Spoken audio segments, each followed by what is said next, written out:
Now, obviously, the news from Egypt is huge. I'm going to get to that in a second. You're not going to be surprised to find out I have strong opinions. But we also had strong and very important and interesting news about Fox News. Oh, Media Matters. They found an insider from Fox that spilled the beans on what they actually do. That is a phenomenal story. Any other day, that would lead certainly my broadcast, that's for sure. And then WikiLeaks. There another amazing revelation about how Bank of America is planning to get WikiLeaks. It's great, interesting news stories today in the show. Obviously, all right. So let's get to it. First, a little interesting news out of Egypt. Everybody in the morning gets news reports saying we believe that Hosni Mubarak, the president, is going to step down. And once again, we make the mistake of getting excited in the morning. I'm tweeting it out. It looks like Mubarak's going down. That's what everyone is reporting, right? And there's talks of a transition to his vice president, Omar Suleiman. And I remember thinking in the morning, and in fact, we had a meeting over it, and I said, look, it's fantastic news that Mubarak would be stepping down. Obviously, Suleiman, not much better. We'll talk more about that in a little bit. But, hey, look, that was the number one goal. You take your victories, and you got to be ecstatic about it because no one thought this was possible. Well, it turns out it wasn't quite possible yet. I believe, but it didn't happen today. Mubarak came out and gave a speech, and we're all listening, waiting for him to say, and I stepped down, and he never said it. He came out and he said, I'm the president, I'm protecting the Egyptian people, and he said, the people who committed the violence against the protesters, how dare they? I'm going to find them and punish them.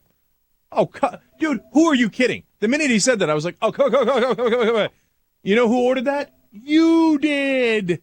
You did. I mean, what a joke this guy is. You think the Egyptian people don't know that you ordered the protesters to be beat and shot and killed? There's over 300 killed so far.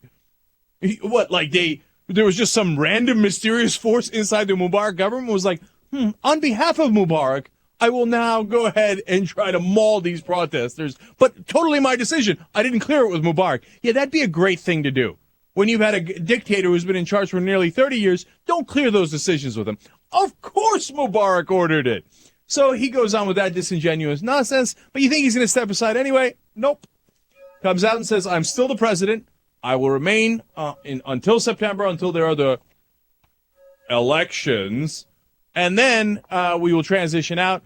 But am I not merciful? I will allow my vice president to rule in the transition, kind of. So, but wait a minute. If you're not stepping aside, you could still make the decisions. In fact, the vice president right now cannot offer amendments, constitutional amendments, which Mubarak talked about later. And there is a whole series of powers that the president completely and utterly retains. So Mubarak definitively not stepping aside. Is just sharing a tiny bit of the power with his right-hand man who led to torture throughout his regime, the head of intelligence services. Ooh, that's some real power sharing there. Basically, the same exact situation I had before. And then Mubarak says, well, I will also allow 5 constitutional amendments that a committee will study and then later come back to us and recommend whether we should or we shouldn't, and I might or might not accept it at that time. Yeah. So everybody's expecting Mubarak to step down. They jammed hundreds of thousands into Tahrir Square. They listen to this in what the reporters described as shocked silence. And that's how it was here. I'm watching it. I'm going, what? What the hell is he saying? And the reporter said for the Associated Press that people literally started slapping their foreheads like, what? And so then they took off their shoes and started waving at him. And as soon as he was done with the speech, a thunderous chant began. Leave, leave, leave. I heard there was a couple of gits in there, and protesters have definitely been trying to rough talk him and run him off. Some went to the palace. In terms of the protests and the size today, unbelievable. Doctors joined in their white coats. Lawyers joined in their robes. Lawyers marched to the government buildings, pushed past the police. The middle classes totally joined this protest and that is critical. Even more critical, the workers have joined. Now, there's a thing called, I believe, Workers of the World Unite, right? But they almost never do.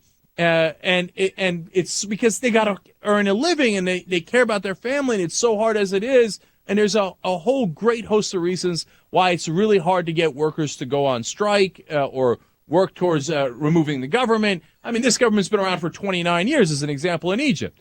But you know what? Workers throughout the country, they instituted a strike.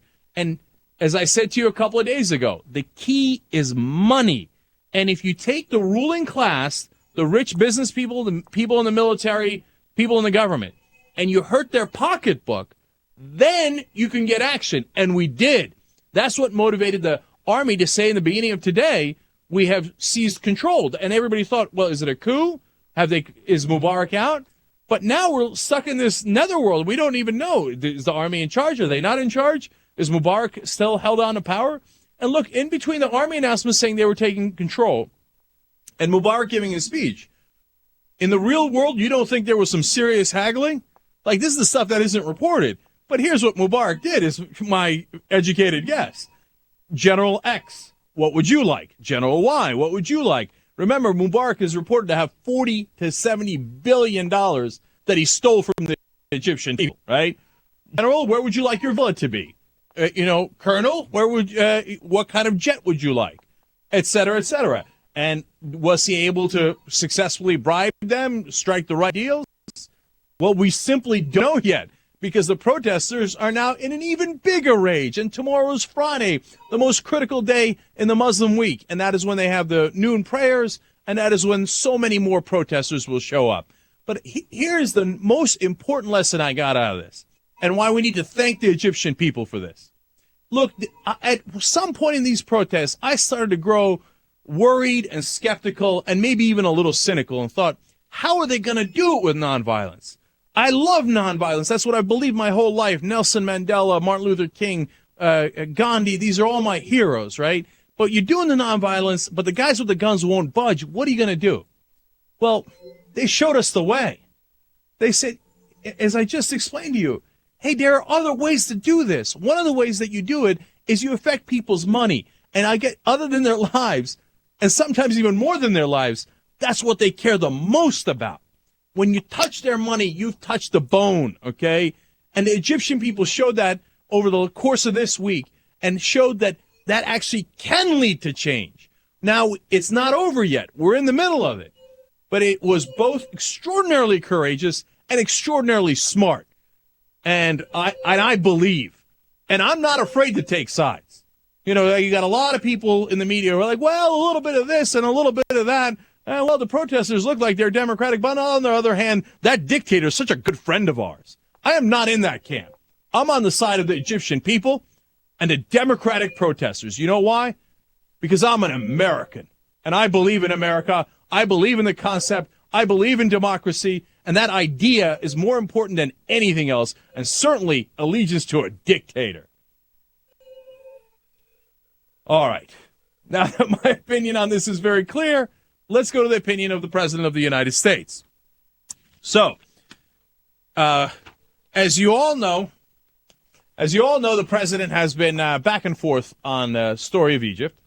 And in the beginning, he was like, oh, protesters, very interesting, very good. Then later, he was like, well, Mubarak, not so bad. And then back to protesters, not so bad either. Back to Mubarak, well, come on, he'll lead the way to democracy, which, of course, was a giant joke. I called it out as a joke. I was right. Now that the protesters look like they are back into the swing of things, back in a situation where it looks like they're going to win and Mubarak is going to lose, the President of the United States has thrown his weight behind the protesters. Now, is it Johnny come lately? Is it Barack come lately? Absolutely. Nicholas Kristof in the New York Times said he's spinning around like a weather vane. Which way is it going to go? Which way is it going to go? Give it protesters. And that's entirely right. I've been telling you about that for the last 2 weeks, right? But, look, in the end, what you do does matter. And it appears the president, I know it took a long time, and partly it had to take a long time for good diplomatic reasons, okay? It took much longer than I wanted. But it looks like he has finally made up his mind. Today, Mubarak, in his speech, said, I don't care what any foreign government tells me. It cannot dictate to me. I took that as a clear reference to the United States of America. Earlier in the day, we had heard about Joe Biden, and yesterday as well, trying to tell Mubarak, you're done. You really got to go. We're going to hand it off to Suleiman, who I know is just like you anyway, but we're all going to pretend that's not the case, and we're going to pretend he's for democracy. And look, I would have had my problems with that, but at least they were transitioning Mubarak out. Mubarak comes and gives this perplexing speech where nobody's entirely sure what he's talking about, but basically saying, no, I'm not going to leave. Well, the president just put out his own statement, and I think this one is fairly clear. Once again, I would have made it clearer, but nonetheless, let's read it and so you know what it is. He said, quote, too many Egyptians remain unconvinced that the government is serious about a genuine transition to democracy, and it is the responsibility of the government to speak clearly to the Egyptian people and the world. That's what President Obama is saying, like, what the hell was that speech about? No, you need to say you were going to leave, and you didn't say that. He continues, the Egyptian government must put forward a credible, concrete, and unequivocal path toward genuine democracy, and they have not yet seized that opportunity.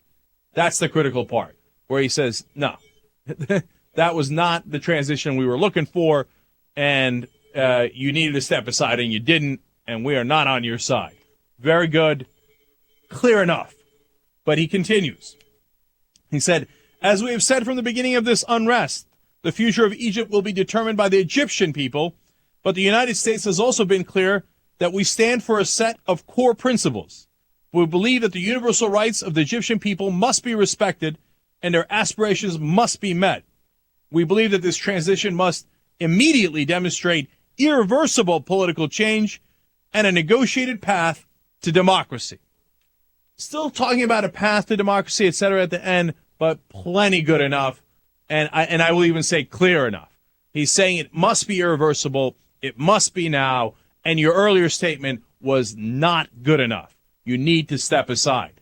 So he cannot reverse this. President Obama now clearly on the record, clearly against Mubarak, and finally saying a core set of principles that we believe in, that are immutable, that cannot be changed. We should always be for democracy. We took our sweet time getting there this time around, but at least for the moment being, and I think going forward, we are there, and it's nice to have the president join us in the fight for democracy. And most importantly, join the Egyptian people.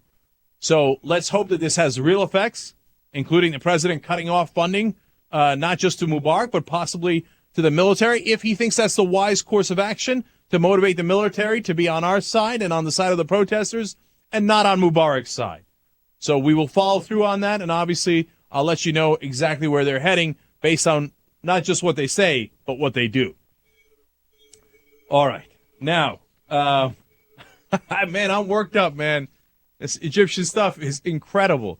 It's world-changing. It's almost once in a lifetime. But I get a sense that going forward, it might not be so once in a lifetime. The key change is the internet, man. This revolution will not be televised. And the internet is making all the difference in all of these countries. That's why they're scared to death of it. You know, Google said, don't do evil, right? Don't be evil. And it looks like, I don't know if it's ironic, I don't know if it's appropriate. I think it's appropriate. They are in some ways contributing to the end of evil, at least in Egypt, and it's spreading, man. It's that is what the Republicans call a contagion and a virus. Two different Republicans saying that. What we call the spread of freedom, they think is a virus and a contagion because it might topple more of their dictator friends. By the way, King Abdullah called Barack Obama today in a fury, apparently, according to the reports, saying, you better back Mubarak. You better not go away from Mubarak. And, of course, why is King Abdullah of Saudi Arabia doing that? Of course, he's worried about his own ass. And he thinks, well, what if there's a protest here? What if there's an uprising here? Is the United States going to throw me under the bus because I'm not Democratic? Well, my answer is I hope so. Right? But, of course, he's worried about that. Now, look, I'm not saying Obama should hang up on him and be like, oh, so what? No. You got to do diplomacy, and you got to assuage them in ways that you can do without bending on your core principles. And apparently that is what Obama did. Abdullah was angry about it. And by the way, one of the things he said is, well, look, if you're going to stop funding Mubarak, and obviously President Obama has either threatened that or is following through on that, King Abdullah said, well, then I'll pick up his funding and I'll give it to him. To which I thought, have at it, Hoss. That's your business, not my business. If you're going to pick up $2-3 billion that we give to Egypt and you're going to give it instead of the American taxpayer, how do we make that deal? Okay, you give him $6 billion if you like. It's your money. But I don't want to give him my money. Did you know that Mubarak has bought 9 private jets, Gulfstream jets for himself? 9. All paid by the United States taxpayer. We paid about $111 million for that dictator to have 9 private jets for his family to fly around. They got houses in Paris, Dubai, Beverly Hills, etc., etc. It's sickening the amount of money that he has actually stolen from the American people. Not just the Egyptian people. All right. I want to go back to Christoph for a second. I know I've been going at this for a while, but it's an important story. Writing in the New York Times, he made some very good points. He said, quote, this raises a basic question. Why does our national policy seem to be that democracy is good for Americans and Israelis, yet dangerous for Egyptians? You go ahead and answer that one if you can. And then he pointed out that a new opinion survey shows that the Muslim Brotherhood has only 15% approval, and its leaders get just 1% support in a presidential straw poll. So the idea that the Muslim Brotherhood would take over Egypt immediately is absurd. In fact, also in the New York Times, a member of the Guidance Council of the Muslim Brotherhood wrote an article, Essam al-Arayan, how do you like my Arabic pronunciation, explaining that they will not be putting forward a presidential candidate. So they're not even going to run in the presidential elections. And they only have support of the 15% of the people, and they can't even get 1% if they did run, according to the polls in Egypt. So the idea of the boogeyman that Beck, Fox News, the Republicans, John McCain are all throwing out there, nonsense. All right, and one last thing for you guys. Do you know what percentage of the Egyptian people are under the age of 24? 50%. That's why the internet is driving this revolution.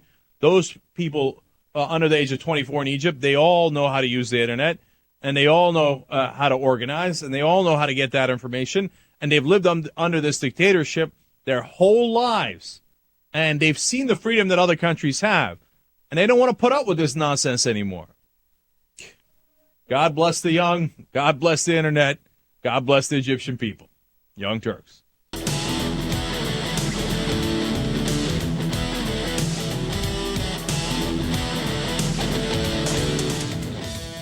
Welcome back to the Young Turks on a busy news day.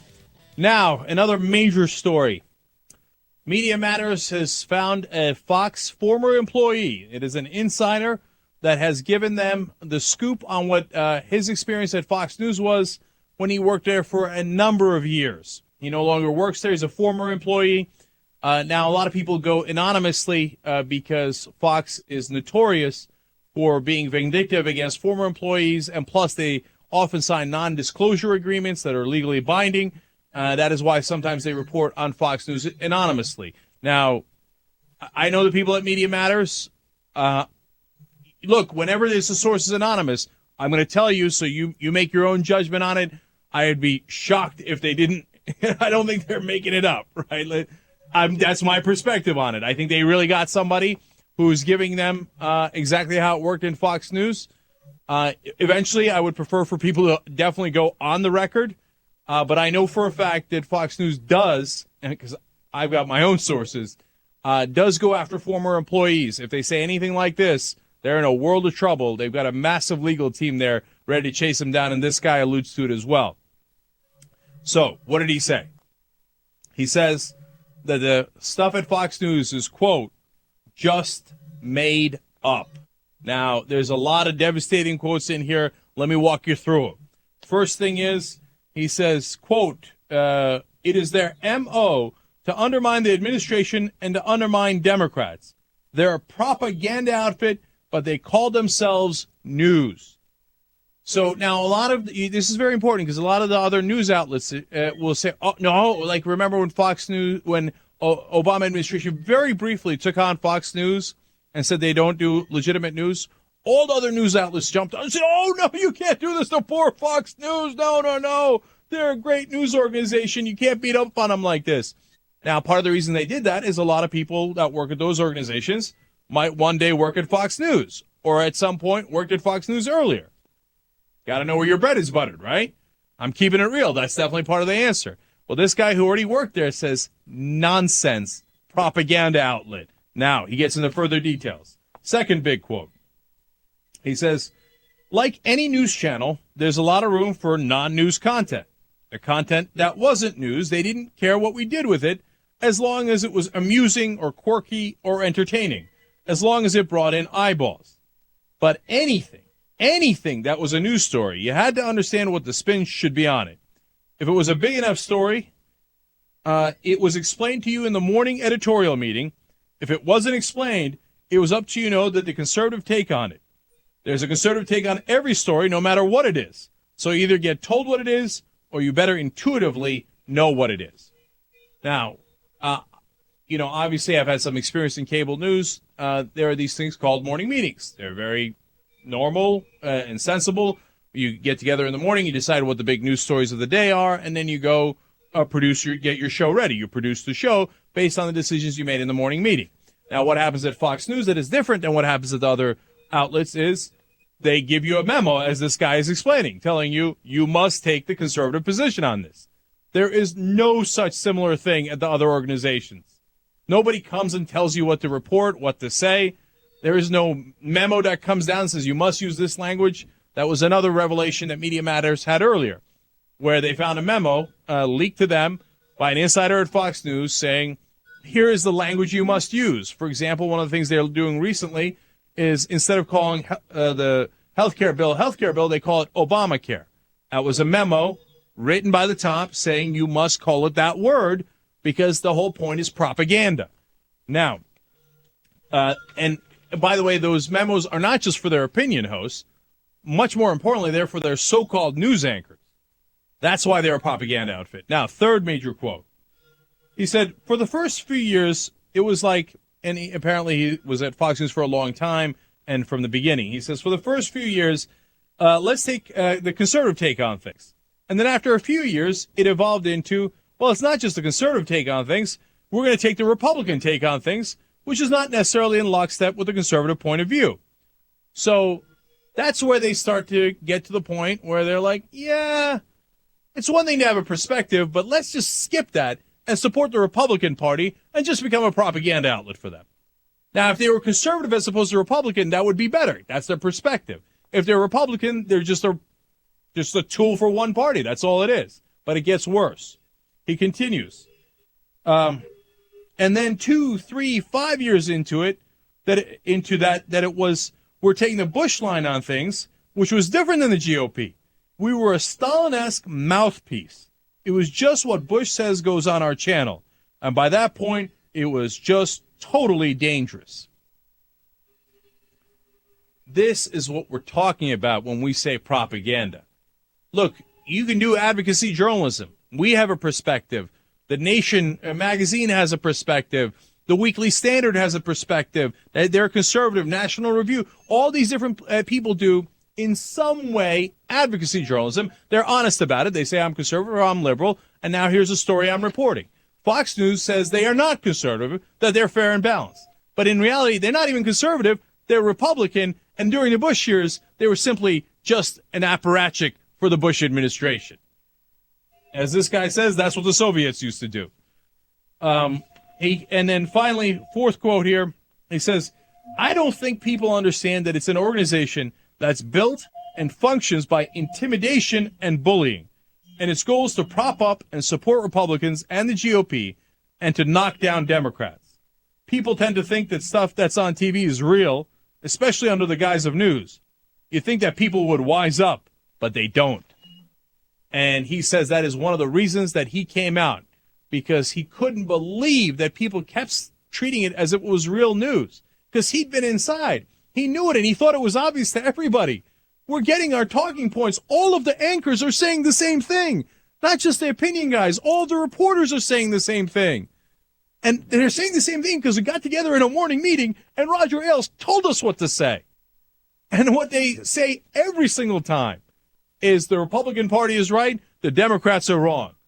How much clearer does it have to be? When is it going to get through your heads? And finally, he talked about that intimidation and bullying a little further and said the reason that not a lot of people know is because a lot of the other media outlets are scared to death to take him on. That is an interesting point. I'm going to leave that right there. Okay. You see me taking him on, so you know we're on the up and up. You see it everywhere, right?